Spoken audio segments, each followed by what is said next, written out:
গৌরাঙ্গ ঘোড়াকে জেলে পাঠায় আর হুমায়ুনের বেটাকে ছেড়ে দেয় মুসলমান বলে। হুমায়ুন বৃহস্পতিবার দিন এসপি অফিস ঘেরাও করে বহরমপুর অচল করবে বলে।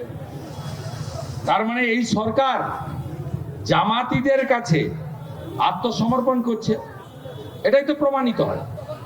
গৌরাঙ্গ ঘোড়া তিনি এই ঘটনার সঙ্গে যুক্ত নন, তফসিলি পরিবার, শিডিউল কাস্টের লোককে কোর্টে যেতে হয়, বেল ক্যান্সেল করায়।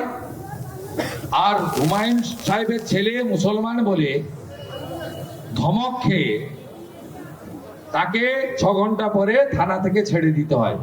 এটা পশ্চিমবাংলার হিন্দুরা দেখুক মমতা ব্যানার্জির পুলিশের আচরণ, একজন সনাতনী শিডিউল কাস্ট পরিবারের সঙ্গে কি আচরণ করছে, আরেকটা মুসলমান পরিবার যে এখানে বাবরের নাম লিখতে চাইছে তার সঙ্গে কি আচরণ করছে।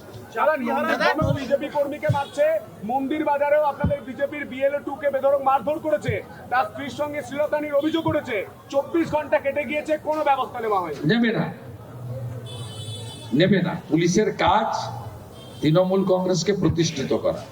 আর আপনি যদি তৃণমূল কংগ্রেসের লোক হন আর বিশেষ কমিউনিটির গুন্ডা টাইপের লোক হন তাহলে পুলিশ ছবে না। যেমন সিভিক ভলেন্টিয়ার উদয় রাও খড়গপুরে, তাকে পিটিয়ে মেরে দিয়েছে ওখানকার তৃণমূল কাউন্সিলর হাদি হোসেন এবং তার বাহিনী আজাদ, একজনও গ্রেপ্তার হয়নি। কালকে খড়গপুরে আমি প্রতিবাদ করেছি, তার বাড়িতে গেছি, মিছিল করেছি। এই সর্বত্র অসংখ্য উদাহরণ রয়েছে। এর সলিউশন একটাই, নন্দীগ্রামের লোককে দেখে শেখা উচিত বাংলার লোক। এখানে বাড়িতে বাড়িতে চাকরি দিবে বলেছে, 1,500 পুলিশ পাঠিয়েছিল অশোক মজুমদারের নেতৃত্বে, মমতা ব্যানার্জির একজন সিকিউরিটি অফিসার। সব বাড়িতে ছবি তুলে বলেছিল বাড়ি ঘর দেব, সব বয়স্কদের বার্ধক্য ভাতা দেব। এমন কিছু নেই, লোভ দেখায়নি। তারপরেও নন্দীগ্রামের জনগণ মুখ্যমন্ত্রীকে হারিয়ে ঘরের ছেলেকে জিতিয়েছে।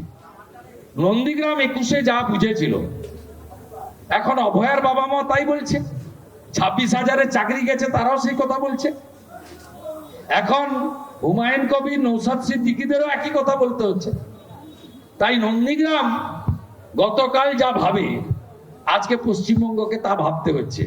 আগামী দিন পশ্চিমবঙ্গ যদি নন্দীগ্রামের দেখানো পথে হাঁটে তাহলে পশ্চিমবাংলার শিল্পে বলুন, কর্মসংস্থানে বলুন, এই দুরবস্থা হতে পারে না।